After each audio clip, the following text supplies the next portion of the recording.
എല്ലാ വിദ്യാർത്ഥികൾക്കും പുതിയൊരു വീഡിയോയിലേക്ക് സ്വാഗതം. ഈ വർഷത്തെ +2 higher secondary, vocational higher secondary സേവർ ഇംപ്രൂവ്മെൻറ്റ് പരീക്ഷയ്ക്ക് പിയോടുകൂടി അപേക്ഷ സമർപ്പിക്കുന്നതിനുള്ള അവസാന തീയതി നീട്ടി. അതായത് ജൂൺ 2-ാം തീയതി വൈകുന്നേരം 5 മണി വരെയാണ് വിദ്യാർത്ഥികൾക്ക് അപേക്ഷ സമർപ്പിക്കാനായിട്ട് സാധിക്കുക. അപ്പോൾ 2ാം വർഷ ഹയർ സെക്കൻഡറി സേവർ ഇംപ്രൂവ്മെൻറ്റ് പരീക്ഷ ജൂൺ 2025 ഫീസ് അടക്കുന്ന തീയതി സംബന്ധിച്ച് ഈ ഒരു DHSCയിൽ നിന്നും പരീക്ഷാ വിജ്ഞാപനം ുമായി ബന്ധപ്പെട്ടുള്ള ആ ഒരു സർക്കുലർ വന്നിട്ടുണ്ട്. അപ്പോൾ 2025 2ാം വർഷ ഹയർ സെക്കൻഡറി സേവർ ഇംപ്രൂവ്മെൻറ്റ് പരീക്ഷയ്ക്ക് ഫൈനോടുകൂടി ഫീസ് അടക്കുന്നതിനുള്ള തീയതി 2/6/2025 തിങ്കളാഴ്ച വൈകുന്നേരം 5 മണി വരെയായിട്ട് ദീർഘിപ്പിച്ചിട്ടുണ്ട്. ഫീസ് അടക്കുവാനായിട്ട് അതായത് ഇനി വീണ്ടും ഒരു അവസരം ഉണ്ടായിരിക്കുന്നതല്ല എന്നാണ് പറഞ്ഞിട്ടുള്ളത്. അപ്പോൾ ജോയിൻറ്റ് ഡയറക്ടറാണ് ഈ ഒരു ഓർഡർ ഇറക്കിയിട്ടുള്ളത്. അപ്പോൾ വിദ്യാർത്ഥികൾ ഈ ഒരു അപേക്ഷ ഇതുവരെ സമർപ്പിച്ചിട്ടില്ലെങ്കിൽ ജൂൺ 2-ാം തീയതി വൈകുന്നേരം 5 മണിക്ക് മുമ്പായിട്ട് നിങ്ങൾ അപേക്ഷ സമർപ്പിക്കുക. ജൂൺ 5-ാം തീയതി വൈകുന്നേരം 5 മണി വരെ എന്ന് പറയുമ്പോൾ സ്കൂൾ 5 മണിക്ക് അതായത് നിങ്ങൾ സ്കൂളിൽ 5 മണിക്ക് മുമ്പായിട്ട് തന്നെ അത് രാവിലെ തന്നെ പോയിട്ട് അപേക്ഷ കൊടുക്കാനായിട്ട് ശ്രദ്ധിക്കുക.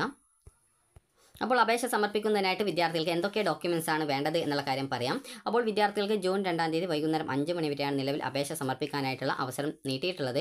അപ്പോൾ വിദ്യാർത്ഥികൾക്ക് അപേക്ഷിക്കാനായിട്ടുള്ള ഫീസ് കാര്യങ്ങൾ പറയാം, ആർക്കൊക്കെ അപേക്ഷിക്കാം എന്നുള്ള കാര്യം കൂടി പറയാം. അപ്പോൾ നിങ്ങൾ +1 കമ്പാർട്ട്മെൻറ്റ് വിഭാഗത്തിൽ പരീക്ഷയ്ക്ക് രജിസ്ട്രേഷൻ ചെയ്ത വിദ്യാർത്ഥികളാണെങ്കിൽ നിങ്ങൾക്ക് ഈ ഒരു +2 സേവർ ഇംപ്രൂവ്മെൻറ്റ് പരീക്ഷയ്ക്ക് രജിസ്ട്രേഷൻ ചെയ്യാം. അതുപോലെ തന്നെ +2 കമ്പാർട്ട്മെൻറ്റ് വിഭാഗത്തിൽ രജിസ്ട്രേഷൻ ചെയ്തവർക്കും ഈ ഒരു പരീക്ഷയ്ക്ക് രജിസ്ട്രേഷൻ ചെയ്യാം. അതുപോലെ തന്നെ +2 റെഗുലർ വിഭാഗത്തിൽ പരീക്ഷയ്ക്ക് അതായത് ഈ ഒരു മാർച്ചിൽ പരീക്ഷയ്ക്ക് രജിസ്ട്രേഷൻ ചെയ്ത വിദ്യാർത്ഥികൾക്കും ഈ ഒരു പരീക്ഷയ്ക്ക് രജിസ്ട്രേഷൻ ചെയ്യാം. അതായത് +1 മാർച്ച് മാസത്തിൽ നടന്ന +1 കമ്പാർട്ട്മെൻറ്റ് വിഭാഗത്തിൽ രജിസ്ട്രേഷൻ ചെയ്ത വിദ്യാർത്ഥികൾ, അതുപോലെ +2 കമ്പാർട്ട്മെൻറ്റ് വിഭാഗത്തിൽ രജിസ്ട്രേഷൻ ചെയ്ത മാർച്ച് മാസത്തിലെ പരീക്ഷയ്ക്ക് രജിസ്ട്രേഷൻ ചെയ്ത വിദ്യാർത്ഥികൾ, അതുപോലെ തന്നെ +2 റെഗുലർ വിഭാഗത്തിൽ മാർച്ച് മാസത്തിൽ പരീക്ഷയ്ക്ക് രജിസ്ട്രേഷൻ ചെയ്ത വിദ്യാർത്ഥികൾ എന്നിവർക്ക് ഈ ഒരു പരീക്ഷയ്ക്ക് രജിസ്ട്രേഷൻ ചെയ്യാവുന്നതാണ്.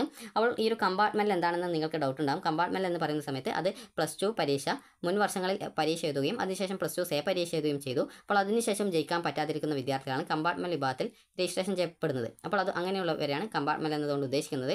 റെഗുലർ എന്ന് പറഞ്ഞാൽ ആദ്യമായിട്ട് +2 പരീക്ഷ ഈ വർഷം ആദ്യമായിട്ട് രജിസ്ട്രേഷൻ ചെയ്ത് പരീക്ഷ എഴുതിയിട്ടുള്ള വിദ്യാർത്ഥികളെയാണ് റെഗുലർ എന്നുകൊണ്ട് ഉദ്ദേശിക്കുന്നത്. അപ്പോൾ റെഗുലർ വിഭാഗത്തിൽ ജയിച്ചിട്ടുള്ള വിദ്യാർത്ഥികൾക്ക് സേ പരീക്ഷയാണ് ഉണ്ടാകുക. ജയിച്ച വിദ്യാർത്ഥികൾക്ക് ഈ ഒരു ഇംപ്രൂവ്മെൻറ്റ് പരീക്ഷയാണ് ഉണ്ടാകുക. എന്നാൽ റെഗുലർ വിഭാഗത്തിൽ തോറ്റ വിദ്യാർത്ഥികൾക്ക് സേ പരീക്ഷ ഉണ്ടാകുക. അതായത് റെഗുലർ ഈ വർഷം ആദ്യമായിട്ട് +2 പരീക്ഷ എഴുതി ജയിച്ച വിദ്യാർത്ഥികൾ ആ റെഗുലർ വിഭാഗത്തിൽ ഉൾപ്പെട്ട വിദ്യാർത്ഥികൾക്ക് ഈ ഒരു ഏതെങ്കിലും ഒരു വിഷയം ഇംപ്രൂവ്മെൻറ്റ് ചെയ്യാം ജയിച്ച വിദ്യാർത്ഥികൾക്ക്. എന്നാൽ തോറ്റിട്ടുള്ള വിദ്യാർത്ഥികൾക്ക് എല്ലാ വിഷയങ്ങളും സേ പരീക്ഷ എഴുതാനുള്ള അവസരവും ഉണ്ട്. അപ്പോൾ നിങ്ങൾക്ക് തോറ്റിട്ടുള്ള എത്ര വിഷയമാണോ അത്രയും വിഷയങ്ങൾ സേ പരീക്ഷയ്ക്ക് രജിസ്ട്രേഷൻ ചെയ്യാം. 6 വിഷയം സേ പരീക്ഷയ്ക്ക് വേണമെങ്കിൽ 6 വിഷയം രജിസ്ട്രേഷൻ ചെയ്യാവുന്നതാണ്.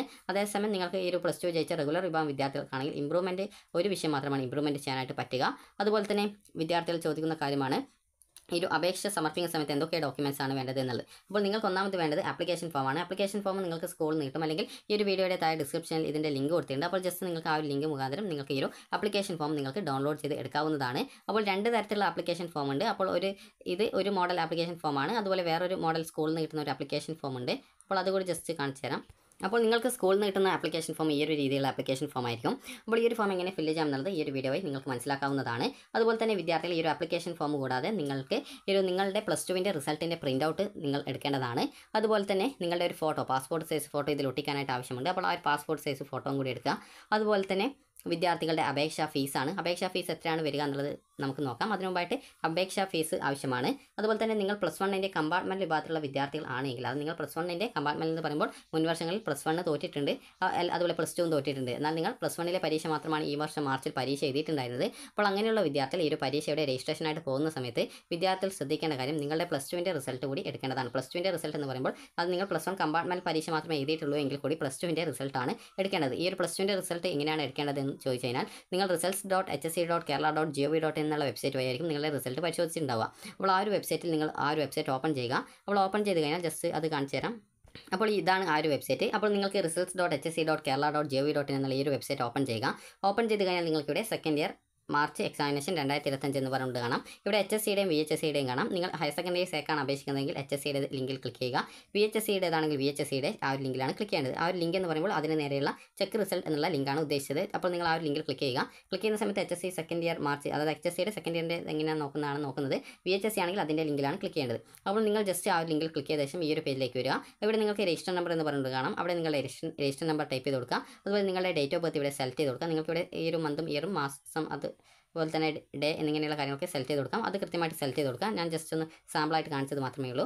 അതുപോലെ തന്നെ നിങ്ങൾക്ക് ഇവിടെ ഒരു ഇംഗ്ലീഷ് സെക്ഷൻ കുറച്ച് കാണാം. അപ്പോൾ ഇതാണ് ക്യാപ്ച എന്നതുകൊണ്ട് ഉദ്ദേശിക്കുന്നത്. അപ്പോൾ അത് കൃത്യമായിട്ട് മനസ്സിലാവുന്നില്ലെങ്കിൽ ഇവിടെ റിഫ്രഷ് കൊടുക്കുക. അതുപോലെ അവിടെ എന്തെങ്കിലും എറേഴ്സ് വന്നിട്ടുണ്ടെങ്കിൽ ഇത് റിഫ്രഷ് ചെയ്ത് പുതിയത് വരുന്ന സമയത്ത് കൃത്യമായിട്ട് ടെക്സ്റ്റ് ഫ്രം ഇമേജ് എന്നുള്ളത് ടൈപ്പ് ചെയ്ത് കൊടുക്കാം.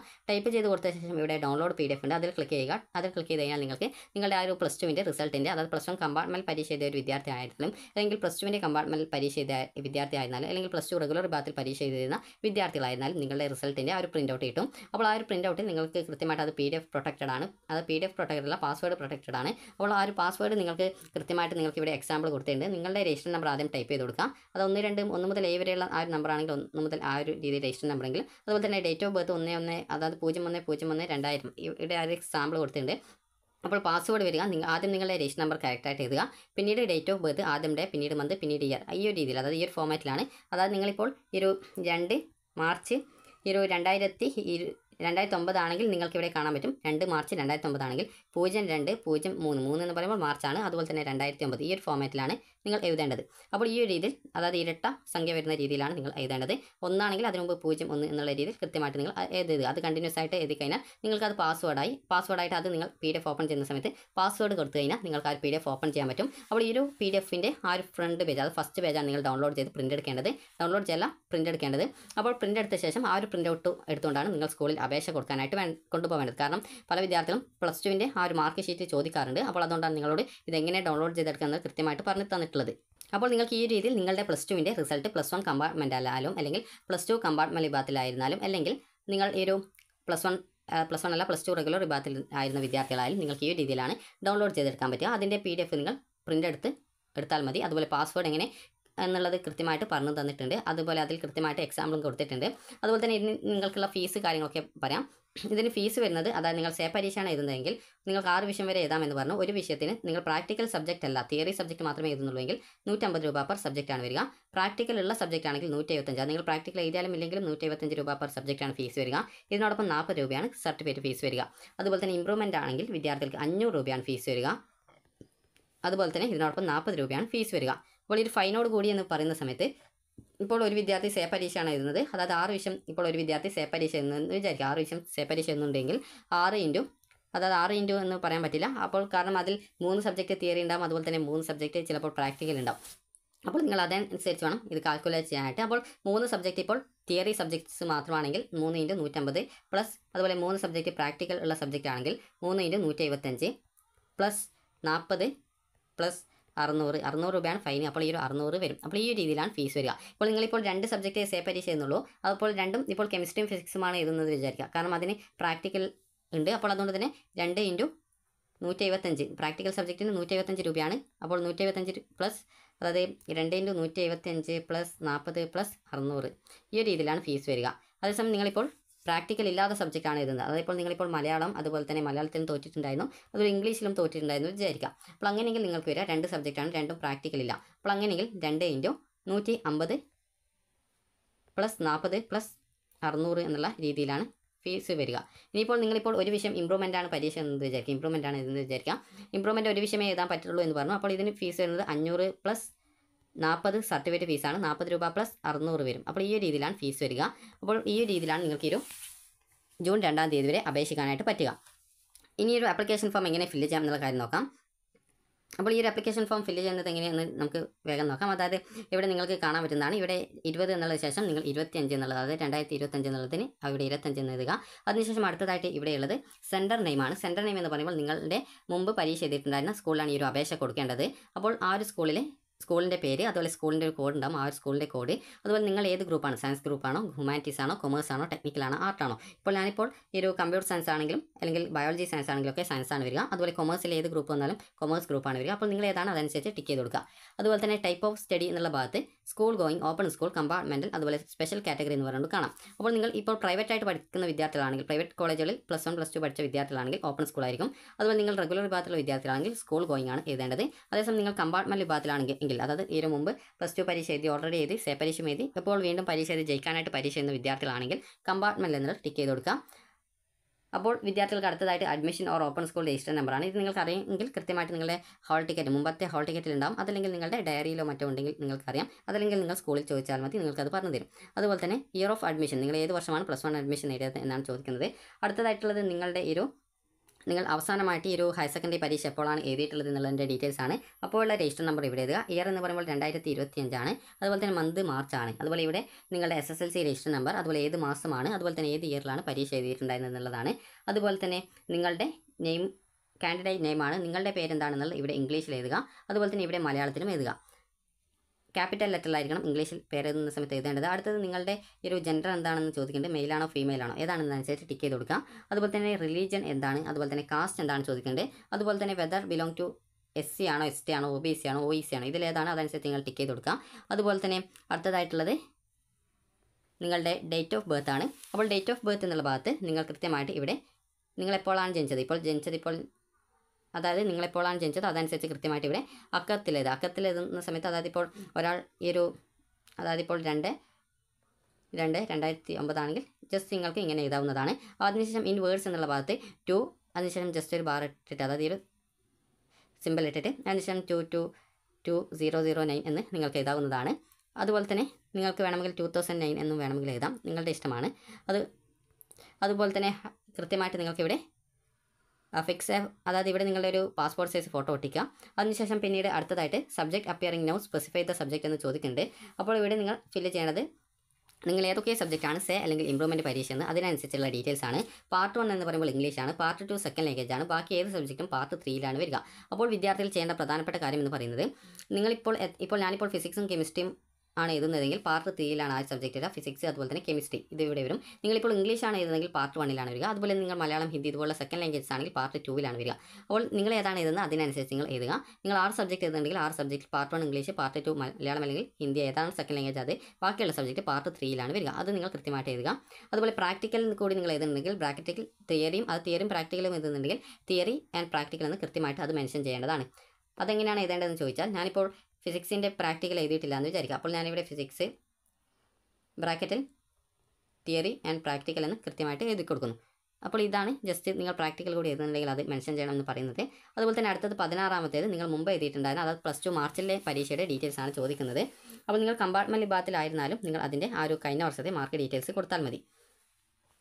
അപ്പോൾ കമ്പാർട്ട്മെൻറ്റ് വിഭാഗത്തിലുള്ള വിദ്യാർത്ഥികൾ പ്രധാനമായിട്ടും ശ്രദ്ധിക്കേണ്ടത് +2ൻ്റെ ആ ഒരു റിസൾട്ടിൻ്റെ പ്രിൻ്റ് ഔട്ട് നിങ്ങൾ അപേക്ഷയോടൊപ്പം കൊടുക്കണം. അപ്പോൾ ഞാനിപ്പോൾ ഫിസിക്സും കെമിസ്ട്രിയും ആണ് എഴുതുന്നുള്ളതുകൊണ്ട് തന്നെ ഫിസിക്സ് ഇവിടെയല്ല, ജസ്റ്റ് അവിടെ രജിസ്റ്റർ നമ്പറാണ് എഴുതേണ്ടത്. അപ്പോൾ ആ ഒരു പരീക്ഷ നമ്മളുടെ രജിസ്റ്റർ നമ്പർ എഴുതുക. അതിനുശേഷം ഏത് വർഷമായിരുന്നു, ഏത് മാസമായിരുന്നു പരീക്ഷ എഴുതേണ്ടത്, അത് ഏത് മാസമാണ് ഏത് വർഷമാണെന്ന് കൃത്യമായിട്ട് എഴുതുക. ഇപ്പോൾ മാർച്ച് 2025 ആണെങ്കിൽ മാർച്ച് 2025 എന്നത്. അതുപോലെ ഇവിടെ സബ്ജക്റ്റ് എന്നുള്ള ഫിസിക്സ്, അതുപോലെ തന്നെ കെമിസ്ട്രി, അതുപോലെ തന്നെ അതിന് എലിജിബിൾ ആണോ നോട്ട് എലിജിബിൾ ആണോ എന്നാണ് ചോദിക്കുന്നത്. നോട്ട് എലിജിബിൾ ആയതുകൊണ്ടാണ് പരീക്ഷ എഴുതുന്നത്, അതുകൊണ്ട് നോട്ട് എലിജിബിൾ. നിങ്ങൾ ഇംപ്രൂവ്മെൻറ്റ് ആണെങ്കിൽ എലിജിബിൾ എന്ന് എഴുതുക.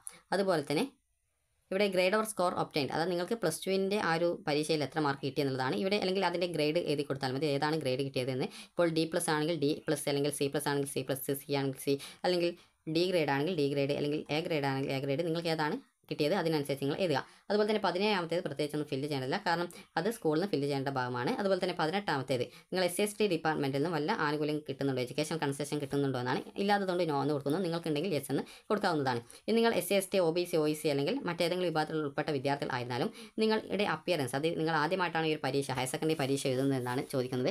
അപ്പോൾ നിങ്ങൾ ആദ്യമായിട്ടൊന്നുമല്ല, നിങ്ങൾ +1 എഴുതിയിട്ടുണ്ട്, +2 എഴുതിയിട്ടുണ്ട്, ഇപ്പോൾ വീണ്ടും ഈ ഒരു പരീക്ഷ എഴുതുന്നുണ്ട്, അപ്പോൾ സെക്കൻഡ് എന്ന് എഴുതുക. അതുപോലെ തന്നെ ഇവിടെ ഫസ്റ്റ് ആൻഡ് സെക്കൻഡ് എന്ന് മാത്രമേ ഉള്ളൂ, അതുകൊണ്ടാണ് സെക്കൻഡ് എന്ന് എഴുതുന്നത്. അതുപോലെ തന്നെ നിങ്ങൾ സെക്കൻഡ് ആണ് എന്ന് എഴുതുന്നത് കൊണ്ട് തന്നെ ഇത് കണ്ടിന്യൂസ് പീരീഡ് ഓഫ് 2 ഇയേഴ്സ്, അതായത് 2 വർഷത്തിൻ്റെ ഭാഗമായിട്ടുള്ളതാണോ എന്നാണ് ചോദിക്കുന്നത്. അപ്പോൾ നിങ്ങൾ +2 റെഗുലർ വിഭാഗത്തിലുള്ള വിദ്യാർത്ഥികൾ ആണെങ്കിൽ യെസ് എന്നും ബാക്കിയുള്ള വിദ്യാർത്ഥികൾ നോ എന്നും ഇടുക. അപ്പോൾ നിങ്ങൾ ഏത് വിഭാഗത്തിലാണ്, അത് റെഗുലർ എന്ന് പറയുമ്പോൾ ആദ്യമായിട്ട് +2 പരീക്ഷയ്ക്ക് രജിസ്ട്രേഷൻ ചെയ്ത് പരീക്ഷ ചെയ്തിട്ടുള്ള വിദ്യാർത്ഥികൾ ആണെങ്കിൽ റെഗുലർ ആയിരിക്കും. അതുപോലെ മറ്റുള്ള വിഭാഗത്തിലുള്ള വിദ്യാർത്ഥികൾ, അതായത് ഈ ഒരു കമ്പാർട്ട്മെൻറ്റ് വിഭാഗത്തിലുള്ളവരാണെങ്കിൽ റെഗുലർ വിഭാഗത്തിലുള്ളവരായിരിക്കില്ല, അതായത് കണ്ടിന്യൂസ് വിഭാഗത്തിലായിരിക്കില്ല. അപ്പോൾ അതുകൊണ്ട് തന്നെ നിങ്ങൾ റെഗുലർ വിഭാഗത്തിലുള്ള വിദ്യാർത്ഥികൾ ആണെങ്കിൽ ഇവിടെ യെസ് എന്നിടുക. അതേസമയം നിങ്ങൾ കമ്പാർട്ട്മെൻറ്റ് വിഭാഗത്തിലൊക്കെയുള്ള വിദ്യാർത്ഥികളാണെങ്കിൽ നോ എന്ന് ടിക്ക് ചെയ്യുക, അതായത് നോ എന്ന് എഴുതുക. നിങ്ങളിപ്പോൾ അത് എഴുതിയിട്ടില്ലെങ്കിൽ പ്രത്യേകിച്ച് പ്രോബ്ലം ഒന്നും വരില്ല, അപ്പോൾ ജസ്റ്റ് നിങ്ങൾക്ക് വേണമെങ്കിൽ എഴുതാവുന്നതാണ്. അതുപോലെ തന്നെ വിദ്യാർത്ഥികൾക്ക് ഇവിടെ name and signature of candidate, ഇവിടെ നിങ്ങളുടെ പേരും സിഗ്നേച്ചർ ഇടുക. അതുപോലെ name and signature of father and or guardian, അത് നിങ്ങളുടെ ഫാദറിൻ്റെ പേര് അതുപോലെ അല്ലെങ്കിൽ ഗാർഡിയൻ്റെ പേര് കൃത്യമായിട്ട് ഇടുക. അത് പേരും സിഗ്നേച്ചറും ഇടുക. അതുപോലെ തന്നെ ഇവിടെ ഡേറ്റ് അതുപോലെ തന്നെ പ്ലേസ് എന്നൊക്കെ ഉണ്ട്. അത് നിങ്ങൾ ഫില്ല് ചെയ്യേണ്ട ആവശ്യമില്ല, അത് സ്കൂളിൽ നിന്ന് ഫില്ല് ചെയ്തോളും. അതുപോലെ തന്നെ നിങ്ങൾ ഈ ഒരു അപേക്ഷയോടൊപ്പം നേരത്തെ പറഞ്ഞതുപോലെ നിങ്ങളുടെ +2 മാർക്ക് ഷീറ്റ് അതെങ്ങനെ ഡൗൺലോഡ് ചെയ്യാമെന്ന് കാണിച്ച് തന്നിട്ടുണ്ടായിരുന്നു, ഈ ഒരു വീഡിയോയിൽ തന്നെയുണ്ട്. അതുപോലെ തന്നെ നിങ്ങളുടെ ഈ ഒരു അപേക്ഷാ ഫീസ്, അതായത് നിങ്ങൾക്ക് എത്ര രൂപ ഫീസ് വരുന്നോ ആ ഫീസിനോടൊപ്പം 600 രൂപ എക്സ്ട്രാ കൂടി വരും. അതുപോലെ തന്നെ വിദ്യാർത്ഥികൾക്ക് നിങ്ങളുടെ ഒരു ഫോട്ടോ, പാസ്പോർട്ട് സൈസ് ഫോട്ടോ, അതുപോലെ തന്നെ ആപ്ലിക്കേഷൻ ഫോം, ഇത്രയുമാണ് ഈ ഒരു അപേക്ഷയ്ക്കായിട്ട് വേണ്ടത്. അതുപോലെ തന്നെ നിങ്ങൾക്ക് ഹാൾ ടിക്കറ്റ് കയ്യിലുണ്ടെങ്കിൽ നിങ്ങൾ ഹാൾ ടിക്കറ്റ് കൂടി എടുക്കാം. +1 കമ്പാർട്ട്മെൻറ്റ് വിഭാഗത്തിൽ പരീക്ഷ എഴുതിയ വിദ്യാർത്ഥികൾ നിങ്ങളുടെ ഹാൾ ടിക്കറ്റ് കൂടി കയ്യിലുണ്ടെങ്കിൽ അതിൻ്റെ ഒരു കോപ്പി കൂടി കയ്യിലെടുക്കാനായിട്ട് ശ്രദ്ധിക്കുക. കാരണം ചില സമയത്ത് സ്കൂളിൽ പോയി കഴിഞ്ഞാൽ ചോദിക്കാൻ സാധ്യതയുണ്ട്. അപ്പോൾ അങ്ങനെയെങ്കിൽ വീണ്ടും വീട്ടിൽ പോയിട്ട് വരിക എന്നുള്ളത് ബുദ്ധിമുട്ടായിരിക്കും. അതുകൊണ്ട് തന്നെ നിങ്ങൾക്ക് എന്തൊക്കെയാണ് ആ ഒരു ഡോക്യുമെൻസിൻ്റെ ഒക്കെ കൊടുക്കേണ്ടതായിട്ട് വരിക, എന്തിനൊക്കെ കോപ്പിയാണ് വേണ്ടി വരിക എന്നുള്ളതനുസരിച്ച് നിങ്ങൾ കൃത്യമായിട്ട് ആ ഒരു കോപ്പി കൂടി ജസ്റ്റ് ഒന്ന് കയ്യിൽ കരുതുക. കാരണം ചില സമയത്ത് സ്കൂളിൽ നിന്ന് +2 റിസൾട്ട് ഒക്കെ ചോദിക്കും. അപ്പോൾ അതുകൊണ്ടാണ് നിങ്ങളോട് പറയാൻ ഈ ഒരു കാര്യങ്ങൾ പറയുന്നത്. അപ്പോൾ വിദ്യാർത്ഥികൾക്ക് ഈ ഒരു വീഡിയോ ഉപകാരപ്രദമായിട്ടുണ്ടെങ്കിൽ ലൈക്ക് ചെയ്യുക, ഷെയർ ചെയ്യുക. Thank you for